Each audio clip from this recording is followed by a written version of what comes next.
Hey out there. Welcome to the Explain It podcast with myself, Ingryd Hernandez, and Caroline Kane.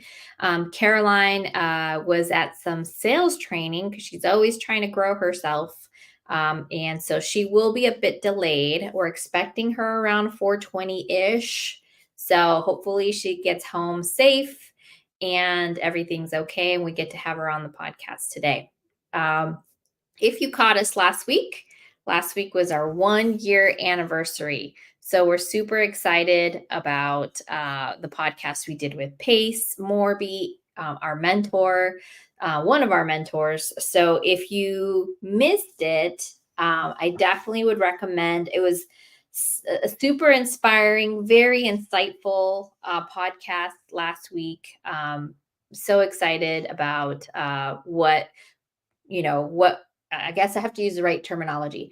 We want this year to be amazing, and hopefully, it's a year of giving. We're excited about the possibilities of what's to come with Family Promise, and how we can give back to our communities, tenfold.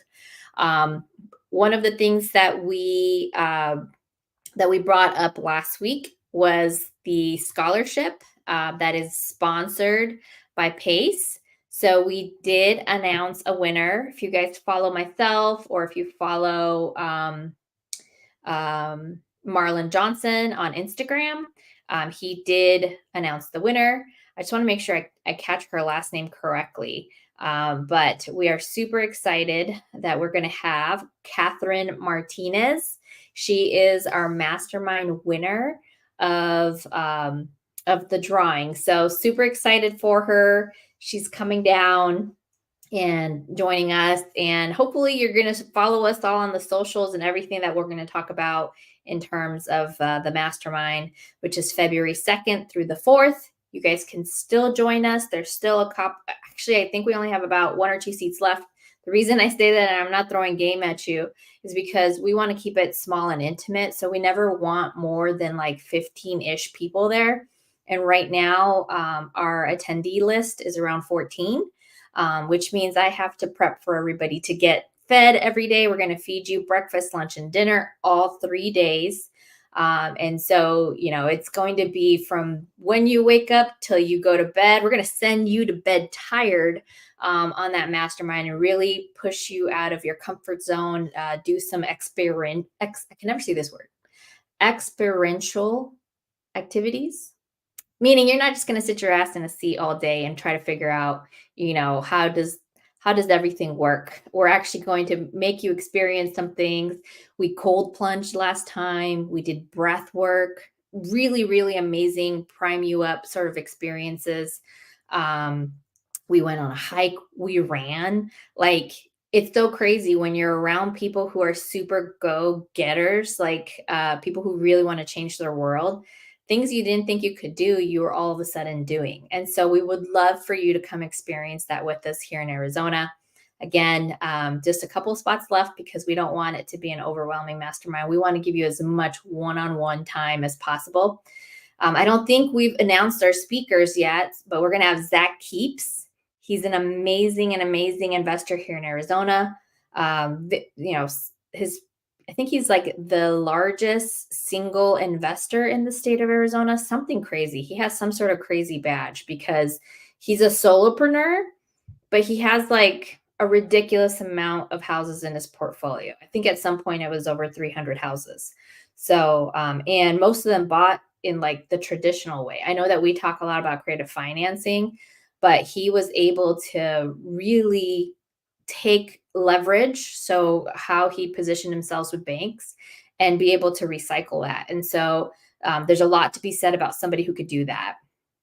And then the other speaker that we have is Vanessa Ramirez. We had her on the podcast.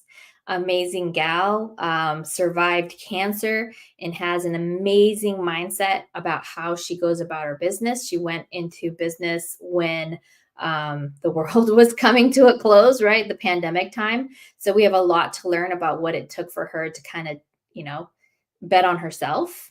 And then our last speaker is Devin Burr. We've also had him on the podcast. Amazing, amazing investor and entrepreneur. You may catch him on his podcast. He does have a podcast, and he talks a lot about life insurance and how that was his vehicle for wealth. So super excited about what the mastermind's going to bring. We're going to have a couple of special friends of ours as well. Oscar, I can't say his last name and I don't want to butcher it. He focuses on your KPIs around your accounting. So he's going to give a lot of feedback one-on-one on that. And then we also have Sam Singh. Like, I don't know if I love me some Sam Singh. That guy is so legit on keeping up with a well-oiled wholesaling running machine. And so all folks that we're hoping to expose our mastermind students to and really helping them get to that next level, get some clarity, and have some experiences that will really knock your socks off. So I see many of you have joined us. Thank you so much for being here. I cannot say enough about how amazing you all are. I finally wrote, I know I'm not at Caroline's status. Caroline, she rocks it, but I finally hit over 1,000. So thank you for all of you who've subscribed. Donna Bell, I see you. David Wells, how's it going, bud? Terry Brown, thank you. El Boogie, I don't know what your real name is, but I love that. I love that handle. And then here we go. And Joel Bustamonte, hey, how's it going? The mastermind is from February 2nd through February 4th, Joel. If you go to my Linktree, it's the very first link to come check it out. Hey, Mondo, he says he's new to the Gator tribe. Awesome, welcome. Abraham Nieto, yes, Sam is the GOAT. He's amazing. And then, yeah, so thanks so much, everybody, for being here. Now, along with the mastermind, which we just talked about, we also were giving away, hey, David Robo, we also were giving away 3 books for Wealth Without Cash. So we're going to do it this way. Right now, since it's the top of the podcast, we're going to give away 1 book.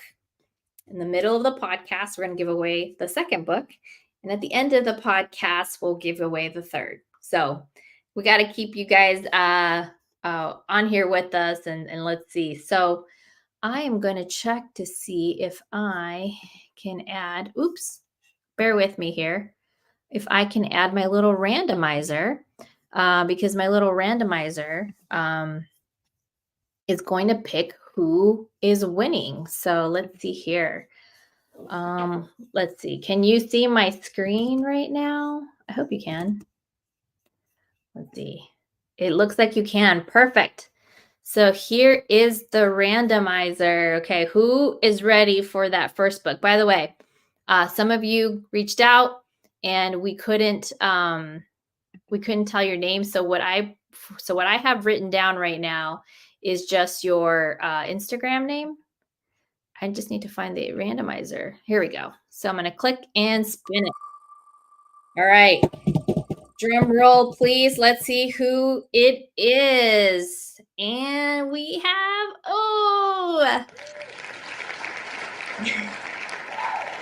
the goated Vargas. I'm trying to remember.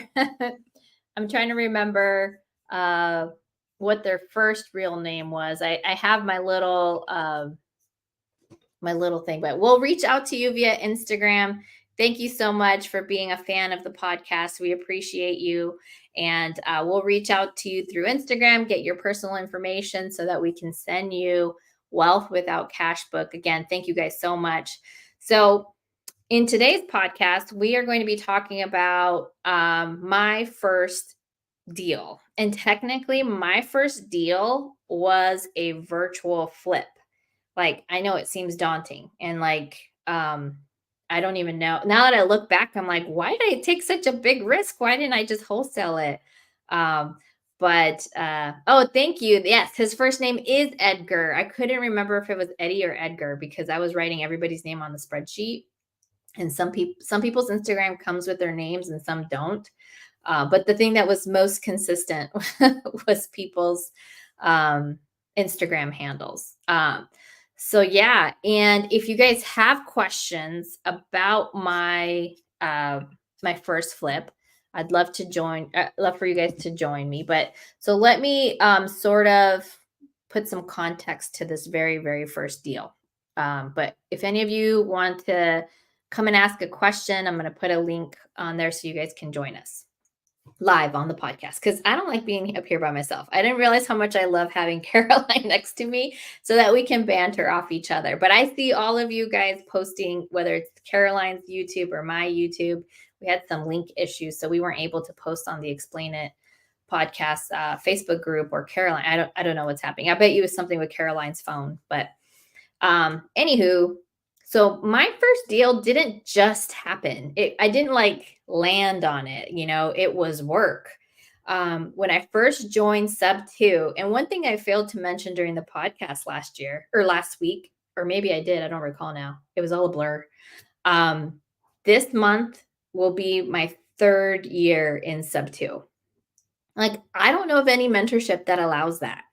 I literally was looking for a mentorship that would allow me like time because I am an analytical person. Like, I'm a turtle. I'm slow. Which is why I don't even understand my psychology here when I went after this virtual flip because it was such a thing to do that's outside of my comfort zone. But for the first 8-9 months of SubTo, all I was doing was learning. Like, I was taking the time to learn. I was like, hey, I need to watch these modules.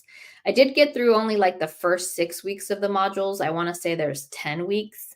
I'm not sure how many there are anymore, but like that's all I got through. And then I felt like I knew enough. So I was doing the modules. I was going to as many Zooms as I possibly could because obviously I have a W-2, so that wasn't as easy for me. So I was going to the Zooms that like I could make work with my schedule. Usually they were like the later evening ones because that's when I would dedicate my time to real estate, right? I'd work during the day and then in the evening, like comping and learning and getting on the Zooms. And then after that, I was, that's it. Like, I wasn't actually doing deals. I was just a Zoomer and instead of a boomer. And then I was learning as much as I possibly could. I could not pull the trigger. Around June or July, after realizing that my cousin was also in the same mentorship, we're like, hey, let's like combine our resources. Let's do something. So he and I went halvesies on having VAs. Hey, Landon. He and I went halvesies on having VAs calling direct to seller. And because I had been in real estate for, at that time, 7 or 8 years, I was like, well, I think I can call sellers and feel comfortable about it because, worst case scenario on the phone, if things go south, I'm like, let me list your house because I have an agent background. So it helped me with the credibility stuff. And whenever somebody asks me, should I get my license? You'll never hear me say no, because I think it's another tool in your toolbox and it gives you an edge. I was talking to somebody today about elderly folks and how there's some people who will help you bring those leads like together. But they prefer working with licensed agents versus investors or wholesalers because they have a certain perspective of people being licensed. So that was sort of my like, hey, if I can't talk to sellers the way I think I should, that's kind of what I defaulted to. And then Donna Bell asked me, did you have a niche already when you got your first deal? So this is it. This was my story. Like, I was like, okay, I'm just going to try something. And direct to seller seemed like the easiest thing or easiest route to go through because my cousin David, he was already paying for VAs and having this lead generation thing, throwing cash out the door because he wasn't actually following up on them. And so I was like, oh, okay, I got you. Let's go halvesies on this cost. And then I will do the follow up. Do you know it took me like, let me see, but that was in like June, and I would sporadically get on the phone. I wasn't even doing it consistently whatsoever. And that was like June or July. I was able to get this under contract in September. And so that's how dumb I was. Okay. I say dumb because literally after really putting it in perspective, some of the things that Pace would say, I was like, oh my God, like, how could I be doing this to my family? Right. If you're going to take the time to like not be around your family so that you can upskill yourself, which is an honorable sacrifice. Okay. It's an honorable sacrifice that you're going to upskill yourself. But if you're not going to do anything with it, it's no longer honorable. Let's be honest with ourselves. We're just being hobbyists and taking that time from our family, our kids, like uh, that's my perspective. Now, if you're single, that's on you. But me as a mom, as a wife, like if I'm going to spend the time to go upskill myself, if I'm going to go and take the time to not be around them, this is precious time. So, what are you doing with your time? If I was going to go to your house right now and audit you on where you're spending your time versus spending that time with your family, like, can you honestly say you're making the best of your time? So I could not honestly say that to myself, right? Like that I was being a good steward of my time and that I was doing this for my family. So I remember having this conversation with myself. I was like, okay, this is like doctor's appointments. You don't miss doctor's appointments or listing appointments or whatever. Like I don't. Like people tell me I may be a couple minutes late. I am Latina, but like I show up. So I told myself, look, from 4 to 7, I can dedicate myself and I can let my family know because by the time my daughter's done with sports or my kid's done with all his esports stuff or whatever, our family's together having dinner around that time. So I can dedicate 4 to 7 to be on the phone and like committing myself. And I was like, how about Monday through Thursday? Because that would make the most time work for me. So I was like, okay.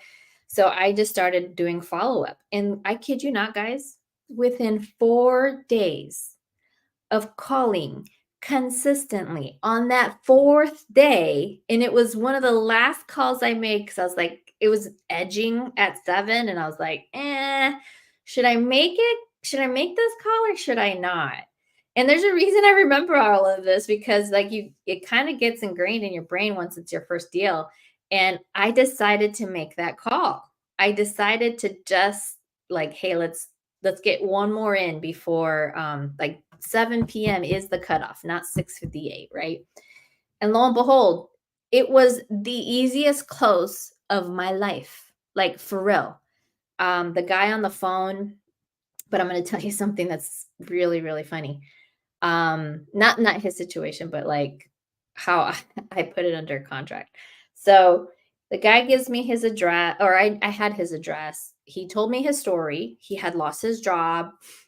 He wasn't able to pay for the HOA. So it was HOA that was foreclosing on him. This is actually a free and clear property. And if I could go back and do things differently, I would probably have kept that property and see if I could do some sort of seller financing because I was his only like he didn't he told me he's like I don't answer the phone anymore. I don't even know why I answered. I was like, I don't know. God was listening like, you know. And when he answered, he told me what his situation was and I was like, you always want to ask for I was like, well, what do you feel comfortable like getting, like what would help you get to that next step in your life, and when he gave me the price, I was like, you can't react when they give you the price because I knew the price was like low, so I was surprised that that was the number that he wanted. But obviously I had been in all this training and whatever. You got to put that training to action. And the question, so when he said that, I had to do kind of like a pause, like, oh, okay, so you want 120. Okay. Right? Like that helps like instill some doubt. that maybe they're asking for too high a price. So with that, I was like, okay, uh, anyway, can I make this? Can I make this work okay? And so I literally it was like a one call close. Like I said, hey, give me a moment. I put him on hold. I checked my numbers. I kid you guys not. So this is the funny part. When I was looking up the address, the picture that Google showed me, so the way that I underwrote it was wrong. Like I literally was wrong.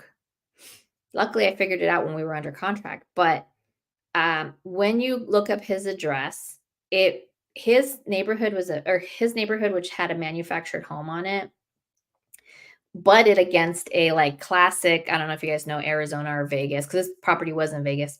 Like these stucco homes where they all look the same because we all have to have the same paint colors that the HOA requires. That was the kind of neighborhood that his property butted up to.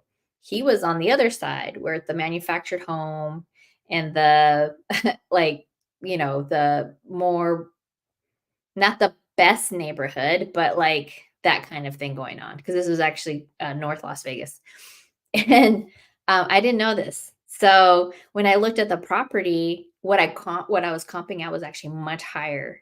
And so right away I was like, oh shoot, I gotta contract this. So when I went back on the phone, I was like, okay, it looks like the numbers make sense. So if I can go ahead and send you, if since we're both agreeing that your 120 makes sense based on what I'm seeing, what's our next step, right?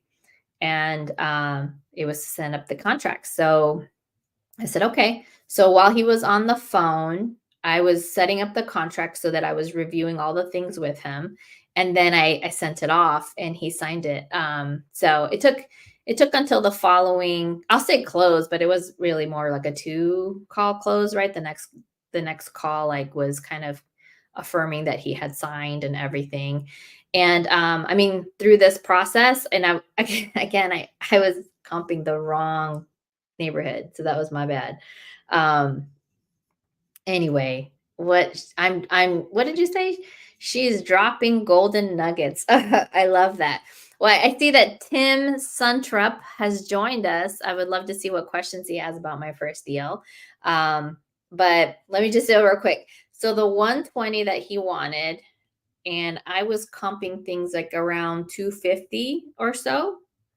And that's why I was like, oh, I got to take this deal. And just based on the conversation we had, like, what would he like? Here's a really great nugget for you when you're on calls and you're like, you don't know, like what the house needs. One of the things that I help visualize for sellers is like, hey, if I had like a $30,000 gift card to Lowe's or Home Depot, and you could walk around your house and, like a genie, pick up something that you would need to update.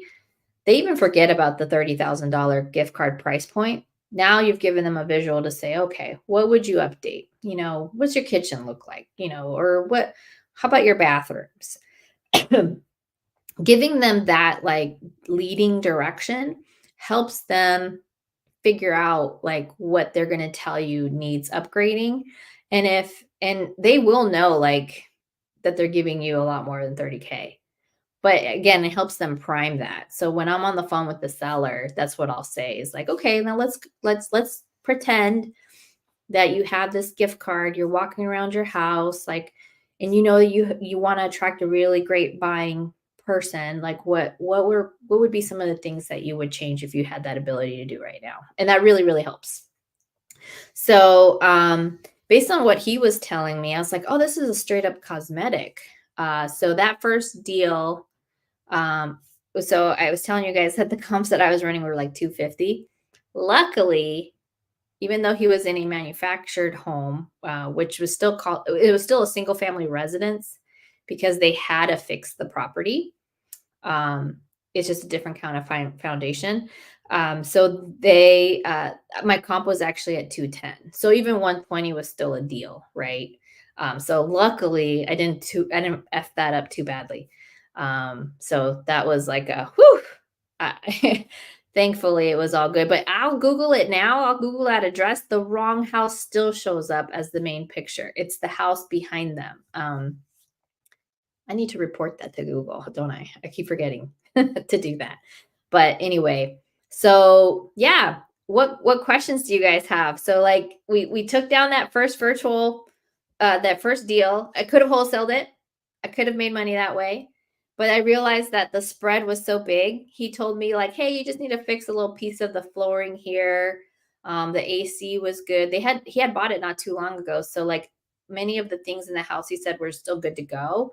I had him take pictures, send them over to me.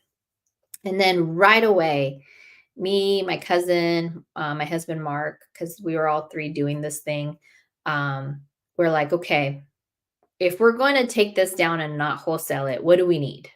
Right? We need a kick ass agent. And so we interviewed like 3 different agents that certain folks sent over to us. And let's see. Oh, I love this question. Tim, I thought you were going to be online here with me so you could ask this question. What type of leads were you calling when you were starting? So these leads were people that had some sort of liens against their house. So other than their mortgage. And this one happened to be in pre-foreclosure. I don't think I was smart enough to stack at the time, like stack motivation, right? And if you don't know what that is, it's like list stack. So you have list stack with tax liens. You have data that has like HOA pre-foreclosure. You have mortgage pre-foreclosure. You have all these things. I was looking for people with like child custody issues, like all this data that I was able to pull from PropStream, and that was what I was first using. And then I used a service called Kind Skip Tracing, and then they ran those, and then that's the numbers that our VA was calling. Our VA, we don't use VAs anymore, but our VA service was not the best, but honestly to get started was like good enough at the time. Now things have gotten more complicated because there's so much more competition out there, but we had one of those VAs um where the you would send them the data and then they would take care of everything else. So you can't KPI your VAs, you can't coach them, nothing. Like all you do is like, here, go do all the calling for us, and then they would send it back through our Podio that we used to have. So that was the way that we were doing. Anybody who had some sort of lien against their house, other than their mortgage, we were calling. So if that helps, Tim, that's what we started with. Did you use your own money for the rehab? How'd you handle the rehab virtually? Great question, Josh. And I saw you were in the drawing. You almost won. So when we did it virtually, like literally me, my husband, our partner David, who's our cousin, were like, okay, if we're gonna do this, what do we need to do? So we had that like come to Jesus meeting. Let's figure out what we need to do. When we got that kick-ass agent after interviewing 3 of them, part of what we were asking was like, hey, do you have connections with subs? Knowing that, like for me, I speak Spanish. So when we run our crews or do anything here in Arizona, I actually need the project manager to speak Spanish because that's the reality. Like, I don't care what you guys say. Like either your subs or their labor speak Spanish. So it was important for me to know that there was no miscommunication about what needed to get done.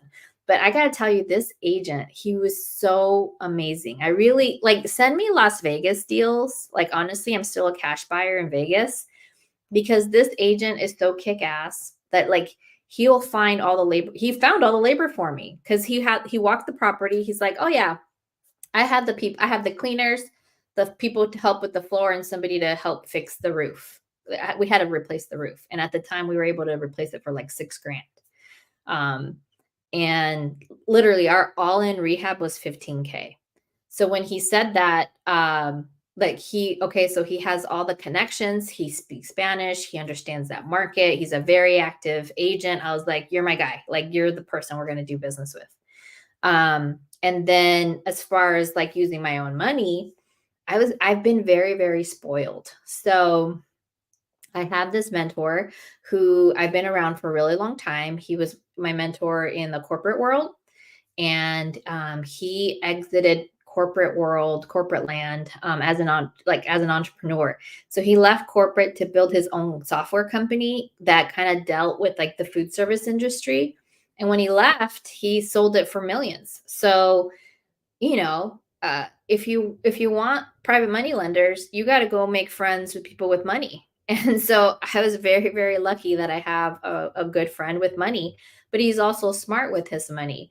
And so when I told him about this deal and sort of the way that it was underwritten, I used my flipping spreadsheet, and I said, hey, this is my flipping spreadsheet. Like, here's like what we would pay you in interest. Here's like our cost. Here's what we're saying is the rehab, and what we expect to sell and what we're going to make, and like what we'd like, like we're very transparent. And he thought it was a smoking deal. So of course he lent me his money. Um, and so then I used private money. I have not had to do hard money until this past year. Um, Before that, it was always private money lending. Like, I'm very, very lucky that way. And then as far as doing it virtually, I know, God bless this agent. He oversaw everything. He sent his people to go and fix the roof, fix the flooring. Like, I still have the story in one of my little sub stories in Instagram, how dirty and disgusting the shower was.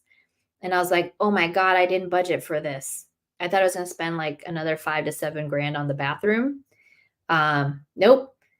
The cleaning people he took like scrubbed and bleached the crap out of that. So it saved us so much money. So I was so excited. I was like, wow, this was great. And we didn't have to replace that. Now, once we did list the house, there were some things that we needed to fix that were on the like buyer's request, right? They have their due diligence, they have their inspection, and they're like, hey, can you fix these things? And we did. Those were beyond like what was a part of the original rehab. But like when you're selling a house, and if you're doing like FHA or VA, there's some very specific things. Like, we had a crack on one of the windows. We didn't notice it. So you had to fix the window because FHA or VA loans wouldn't allow you to not have those fixed for selling it to somebody who can buy. And so there's some safety things that come along with those types of loans. And so if you're a fix and flipper and that's who you qualify your house with, you have to understand there's going to be some extra conditions that, like, under normal circumstances you might be able to negotiate. So if somebody has a conventional loan, you might be able to negotiate like, hey, I'll give you a little if you give me something back. But sometimes you can't, like with these VAs and FHAs, they have different requirements. So awesome. Richard Dale Misados, he says that he has a mentor who's done over 1,400 deals. That's amazing. So all right, so we're going to take a pause because I think we've come to the middle of our podcast here, and I want to make sure we're giving away the second book. All right, so here we go. So I already took away Mr. Edgar Vargas, who is our first winner. So let's see who else is going to win. Drum rolls, guys. Who is going to win the second giveaway book? Oh. Viva la Virginia. Woo-hoo! All right. I don't recall if that is somebody whose name I had. I didn't. So they were tagged. So I can only guess what your name was or is. I think it's maybe Virginia. Let's hope so. I will reach out to you for the second book giveaway. Again, we have one last book at the end of the podcast, so keep watching and maybe your name will be announced. All right. What do we have here? So keep asking your questions, guys, as I'm telling this story. Hopefully you're learning some of the things that I had to put into place for you. Again, I had upfront expectations with the agent. He became our pseudo project manager and was totally willing to do it without an extra cost. Now, we paid him a full commission though, and that was important because we wanted to make sure that he was well compensated for doing this effort. But honestly, I feel like I got away with more than I should have. So send me a cash deal in Vegas so that I can hire him again and really properly compensate him for the next one. So, okay. We have a question from Elevate Estate. What's your suggestion for beginners in SubTo who already have a team? What's your suggestion for beginners in SubTo who already have a team? Elevate Estate, ask that differently because I don't know what angle you're asking that about. Like suggestion. Here, I'm going to assume something and then you tell me whether or not I'm assuming that correctly, Elevate Estate. Maybe you already are doing wholesaling, you have a team, but you're a beginner to the SubTo strategy. That's what I'm going to assume. Who joined with partners? I don't get it. Ask differently. Maybe I just am not smart enough on what you're asking. I thought what you meant was, what if you're already wholesaling and now you're new to SubTo and you want to employ that strategy? What I was just gonna say is like you just gotta figure like always, oh, like Caroline preaches this too, always offer cash. And if they're still motivated, but we can't make cash work, then you pivot to a creative offer deal. But I don't understand the question. Okay.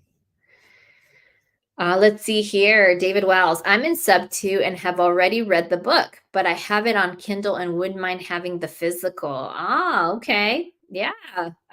Love it. So let's hope that you win the book by the end of the podcast. So good luck to you. Let's see. Paying people their worth for services provided is a good part. Absolutely. Nobody wants to not get paid. Again, it wasn't like I was asking for more than what was like, I think he really just wanted the listing. And he's like, oh, yeah, I could do this for you, blah, blah, like super friendly, super active. And I'm like, it's like one of those waiters that comes every 2 minutes, making sure everything's okay. And you're like barely just started eating. It's like they're giving you extra service. That's sort of kind of the scenario I was in. So again, I think I still do feel guilty. Oh, because of the numbers, by the way. On that flip, we had it under contract for 190, which was $20,000 below what we thought we were going to get. And then that buyer backed out. And so we had to relist the property. And then wouldn't you know it, we got an offer for 210. Like and by the time all was said and done, we had an extra like month and a half of holding cost. We made $54,000 on my very first locked up deal. Now, in between that time, from the time that we locked it up, because there were some things we didn't talk about when we locked it up. Remember, this is a guy who lost his job. He didn't have a way. He didn't have money for groceries. He didn't have money to keep his cell phone on. I didn't know how to properly do things so that I wouldn't get in trouble over doing things like not on the HUD statement, like the settlement statement. So I just like Zelle him money for his groceries and for his cell phone, because I was like, look, man, I need to be able to get a hold of you, and I need you to make sure you can feed yourself, and those two things mattered. So I think in the end, I spent like $500 giving him this money so that his phone can stay on and he could feed himself. So one of the things that we also had to do as well was give him post-possession. So post-possession for him was like 50% of his money was not going to him. So I know that seems a little bit steep, but he owned this property free and clear. And the foreclosure part of the HOA was not that significant that I recall. And so because we deducted his foreclosure piece from the 120, I think it was like $10,000 or something like that. So he was going to walk away with like 110,000. And I remember holding back, I think 50K. So he would not get 50K until he exited the property. And so what we did was gave him a month post possession. And then my husband and my cousin drove to Vegas to make sure he was exiting the day he was exiting. When they went, God, it's so funny because you don't remember a lot of the stories until you actually start saying them again. He left a lot of his stuff. And so that was one thing that we hadn't like penciled for. And now it's just normal. Now I just assume people are going to leave all their crap and I need to send dumpsters. But because I've been in like normal real estate, like traditional real estate as a real estate agent, I didn't expect that. And so that was an extra cost that I hadn't thought about because I'd never done this before. So that was something.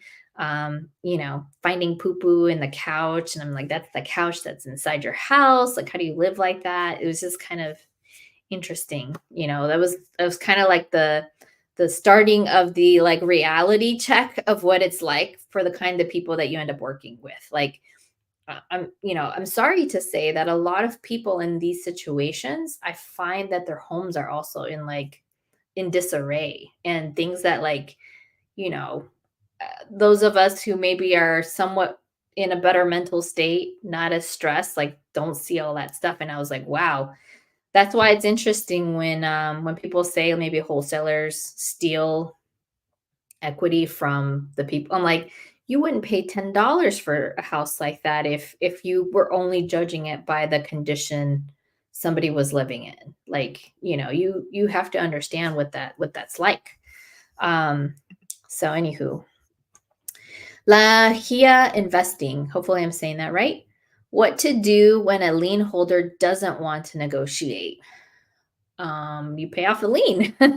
I've had plenty of situations where a lien holder didn't want to negotiate, and then you just have to figure out whether or not you want to take it to the next level.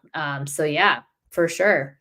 David Wells says you got to keep your eyes on the big prize. So for sure, like you get there's a lot of poop that you end up buying. You don't even know you're buying so much poop, both in a literal and unliteral.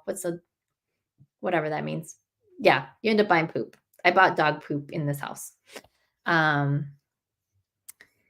You mean it's not all glamour? I know for sure. Okay, so let's see. Elevate Estate is trying again. So my apologies. We are a team of 3 beginners who did traditional burrs, but now new to SubTo wholesaling and unsure how to start. Okay, cool.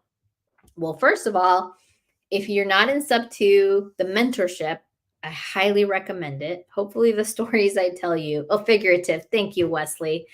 I did add more blonde in my hair. The bleach may have gotten into the brain. Anywho, if you don't know where to start, it tells me that you may not have had a chance to kind of understand, the like who you are and what you're able to offer. If you're doing burrs, it tells me you're a buyer. So there's some speculation here. And Elevate Estate, I don't know if you're able to, maybe you can come and join me up here on the platform and we can chat. Can you? I just put the link in YouTube. Would love to kind of unravel that a little for you. But I do want to recap a little bit about my first deal. What did I learn? 1, be consistent, commit to something. If you're going to spend your time learning a new skill, if you're not going to take action, then you've wasted time and it's not honorable of you. 2, you don't have to have everything figured out, but I didn't do this by myself. Like I did this with other people. I made sure I networked. I was raising capital already. So I wanted to make sure that I could actually do my first deal. And once I had a banger, it was an easy, of course my PML was going to sign up for it right away. And it was because I took the time to do all of that. And then what's another lesson I learned? And 3 is as much as you can guess and hope that you got things right. There will always be things you're not expecting. Again, I've been in real estate, didn't know to expect poop and couches and nasty stuff left behind. But that comes with the territory. Now it's like no big deal. And you just have to prepare for those extra costs. And so make sure you're putting contingencies in your offer. I'm actually thinking about starting like a small consulting service, because a lot of people reach out to me asking, like, they don't want me to buy a deal from them, but they want me to help them underwrite.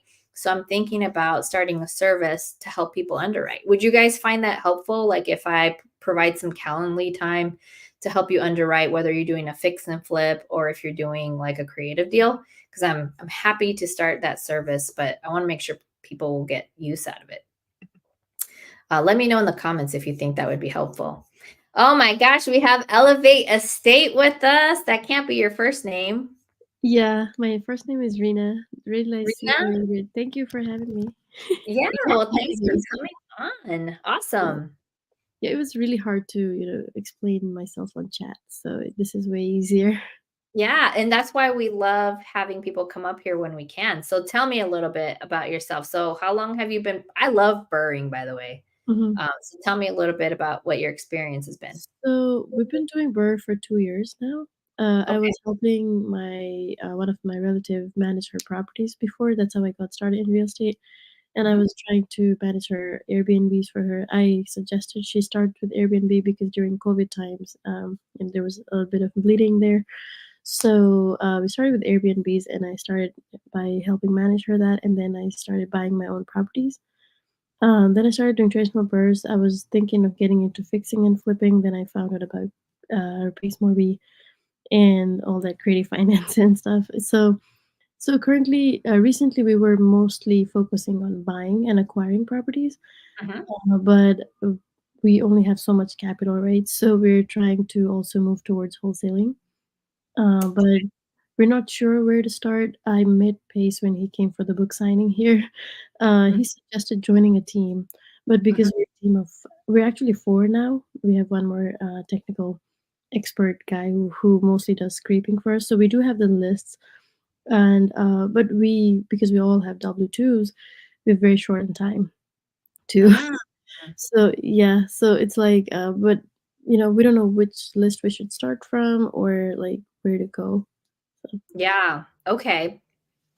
First of all, whether it's a great economy or the worst economy ever, the Mhm. list that always will work is pre-foreclosures. Okay. So if you want to know who to call, pre-foreclosures, and those will work for your Burr method, work for, cash deals for fix and flippers, and will also work for SubTo. Mhm. Oh, we got Caroline Kane in the chat. She's having technical issues, but she loves that I'm holding it down. Girl, I'll hold it down for you any day. I love you, Caroline. Um, but yeah, first of all, those lists will definitely Mhm. work. The fact that you have W-2s, you might, want to also start thinking about, and I encourage you to watch the capital raising with Amy Majuri podcast episode that we did, but you should be raising capital. Like, you saying you don't have enough money should Mhm. not be a good reason why you want to push on to wholesaling, although I understand it, because I'm in those shoes. I totally get it. Right. But I'm wholesaling so I can have working capital for my my business, but it's never going to be like wholesaling will never be a reason I'm not going to take down properties. I will find the money. And part of that Mhm. is making sure you're networking and always I want actually a shirt that Mhm. has like ABC with the little alligator mouth, that says Mhm. R. You should Right. be, always be raising capital. Like that's Yeah, literally that's what nice. should always be happening. But okay, so I get it. You guys have W-2s. You it sounds to me like you might have the systems though. Like the I have a Um, W-2 and I would call in the right. evenings. Yeah, we had the dialer, and we were trying to call in the evenings for the pre-foreclosures list, but we really had, like, very little people getting on the phone. So we're thinking we should maybe start with door knocking or just calling agents because it's way easier to get them on the phone. Yeah. Are you cold calling or are you having another service cold call for you? No, right now we are cold calling ourselves. Okay. So if you have the money, so you either have the money, time, or skills. Right. If you have the money, that's how I got started. Okay. I outsourced the cold calling because the cold calling, you need to dedicate a significant amount of time to that. And with your W-2, you're not going to be able to. Right. But then what you can do is the leads that they generate go into appointment times so that you are then doing follow-up, Mm-hmm. so that that's all you're focusing on. So when you do follow-ups, you're going to get a lot more talk time than if you're cold calling because now Yeah. they're like warm. Now Mm-hmm. somebody's raised their hand and said, "Hey, yeah, I'm interested in selling my house." Mm-hmm. So my quick suggestion would be if you're going to go the route of direct to seller, Right. is to outsource your lead generation, your cold calling, Okay. and then focus on lead managing, especially since you seem to be a more seasoned investor and hopefully your other partners are. I think Mm-hmm. you guys can divide and conquer in that way because it doesn't sound like you necessarily need to spend too much time Mm-hmm. um, in that regard. That would be my recommendation. Like Okay. start that way first. And for the record, like any new strategy you do, if you don't do it for at least 90 days, Right. you won't know if you're actually going to be successful at it or not. Yeah. So when you say outsource the callings, so Mhm. if who would be training the VAs then? Like, would we try to find a company that does it for us, or? Yep. Um, I'll try to get their info. I don't personally have an affiliation with anybody at this point. I should, but I don't. I believe, gosh, so my good friends Tristan and Kamohai in Hawaii, they let me see if I can. How about this? DM me on Instagram, Mhm. Reena. Do you Sure. follow me on Instagram? Yeah, I did Cool. message you about the book as well. DM So, me. I'll get their link because I'm sure they get some sushi money if they refer you. So I'll help my Hawaiian friends out. And I believe they are with a company that will do all of it. They'll coach your yeah. VA and help with the cold calling. So that would be that seems to be the next like iteration for your business. Mhm. Especially if you have seen some success if you are burring. So Yeah, that's if you wanna do like a whole wholesaling company, right? right. If you choose to lean on your buyer avatar, Mhm. which it sounds to me you have a W-2, so for me, it seems like you might be bankable. I don't know. Yeah. Hopefully, you have good credit. I don't know. If you're doing BRRRR, you generally have to have good credit. Mhm. But if you have some of those elements, you could lean on being more of a buyer and do what I do. So on my social media, on whenever somebody contacts me, if I'm talking to a friend, I'm always asking for them to send me deals. You saw me here, like right. Right. Uh, I buy in Arizona, Maricopa, Pinal County, even up to Flagstaff, so Coconino, all that. Um, and I buy in Vegas, cash. So I don't just do creative. So for me, if you have a deal in those areas, I'm gonna buy it. And do you see how I'm marketing right now? Because I'm letting people know. North Carolina. There you go. So that's what you can do is you can just start getting louder on social Mhm. media and you can do a two-prong approach, do your VA stuff direct to seller and then make sure people know you're actually a buyer. And Okay. then let them manage their VAs, their process, and you just have to be okay with paying a wholesaler fee. I'm Right. totally cool with paying Mhm. wholesaler fees. I'll pay them all day. Right. Mhm. Yeah, we recently bought a SubTo property in High Point, which is like 2 hours from Charlotte, and then it was pretty smooth process. The main reason we bought it was to understand how the SubTo works, so if we end up wholesaling, we know how we have to proceed. Yeah, Um, yeah, yeah, but at the same time, we get, like, very less deals here in Charlotte because it's not as, I guess, hot of a market as, Vegas or yeah. Texas. That makes So, sense. So you wanna be able to control your lead flow. Mhm. Yeah, totally. Again, you're still thinking like a buyer though, because 'cause I'm yeah. assuming that you're going to cherry pick and, like, keep what you find. That makes sense to you?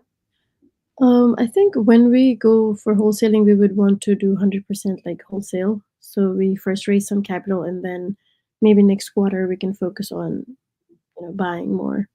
Okay, great. Super. So a few takeaways for you. Okay. We'll send you some link. And if anybody on the chat, look at, I just saw Marlon. Ingryd's hair is amazing. Thank you. If you have an affiliate, or we'll send you an affiliate. If you guys in the audience have an affiliate and you get some sort of sushi money or something, put it in the chat.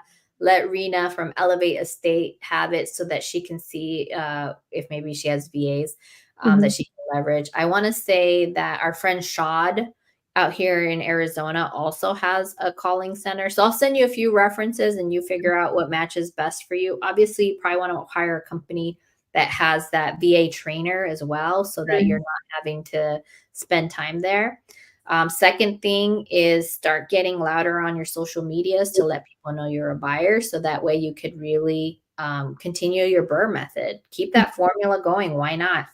And then thirdly, start raising capital. If you have a W-2, you're around people who have that stable income. Maybe they have 401ks. And if, by the way, we also did a podcast with EQRP that's a 401k trust. So if any of their 401k is eligible to move over, they can put it in this 401k trust, and it works even better than a self-directed IRA. But what does that mean to you is that they can then use that money to invest in your real estate deals. Right. So, yeah.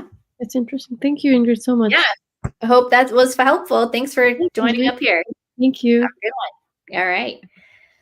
Donna Bell, you tell me whether or not I can bring you on stage, but if you don't have a camera on, I don't think I can bring you up. So let me know if you can put your camera on and I'll bring you up here, Donna Bell. I see you in the backstage of StreamYard. So, all right. Anybody have other questions about this first deal that I did? Anything that you think I may have missed out on? You're like, hey, you didn't tell us about this piece.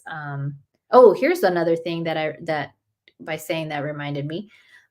If you're going to do a fix and flip, ask for a binder policy. What does that mean? If you're already working with a title that is investor friendly, when you first open that title with them, what they'll do is they'll give you a discount if you use that second closing with them so that you're not paying premium for both of them. And this was my first 2-deal scenario with this title, meaning I bought through them and then I closed my deal through them. And so they gave me what was called a binder policy so that what work they had already done translated into the second, right? They're binding it. I think that's what it means. And so they were able to give me a discount. So if you're looking to get into fixing and flipping, that is something that you'll want to accomplish so that you're saving money. All right. So we are at the top of the hour. We're going to make our last announcement of who is the winner of the last Wealth Without Cash book written by my and Caroline's mentor, Pace Morby. Again, if you missed that podcast, which by the way, we're like on all 17 platforms now. For in case, you're like, you have 2-hour drives to work and you got to go figure out what are you going to listen to? You can listen to us on Spotify and all kinds of places. So anywho, all right. Let's see who this last winner is. This is their Instagram name. Oh, Reena Tamaracker. I wonder if this Reena is the Reena we just had on. What? I swear I just pushed the button. I didn't coordinate any of this. What? That was bomb. If that's really, I hope that was her. Was it? Elevate Estate, tell me, is this you or is it somebody else? I don't know. All right. So anyway, we are at top of the hour. Hopefully you had some takeaways. Let's see, from my first fix and flip virtual deal. Again, it took me 9 months. So we're going to do a little recap here. I just heard of insurance companies either before or after closing demanding stuff gets fixed. That's interesting. I've never heard of an insurance company doing that. Maybe in Florida and Texas, I can see that. So congratulations to our winners. Let's see here. So we had Edgar Vargas, Virginia, and Reena. Thank you so much for being a fan of the podcast. Thank you for following us. Please remember to, it was her, I think. That's so awesome. Seriously, not staged whatsoever. She must be vibrating like high vibrations with us, right? Follow us on Instagram, follow us on YouTube. And let's see here. Recap. I want to make sure you guys had some serious takeaways from this case study, right? One, don't take so long to be consistent. You're not going to have all your answers, but you need to get going. Learning can only take you so far. You have to actually take some action. Second, be consistent. Being consistent is what, like, honestly, I say this very friendly. I have seen people who are really, really successful in this business, and they were barely able to get through like middle school. And I don't say that in a derogatory way, because part of their superpowers is that they can singularly focus on something. They have the ability to do that. And when you can singularly focus on a task like making those follow-up calls, you're going to have success. You just have to commit to consistency. And then third, make sure you're always networking. Like, why were we successful in this first flip? It was because we did the work to get to know agents who knew their shit, to make sure that we were raising capital and letting people know that we were actually fixing and flipping, so that if they had money that they would borrow or lend it to us so that we could borrow it. And really, it was an investment for them. We made them good money. So make sure that you're putting this work and skill that you're learning, like it shouldn't be a secret. People should know. So, all right. With that, thank you so much for joining us on the Explain It podcast. As always, we're here every Wednesday from 4 p.m. to 5 p.m. Arizona time. Sometimes we go a little over, especially if it's a really great podcast. Really, really appreciate all of you engaging in the chat. And please, we'll see you next time, next Wednesday. And congratulations to the winners of the book. I will be getting a hold of you through Instagram DM to make sure we can get it out to you. Have a great day.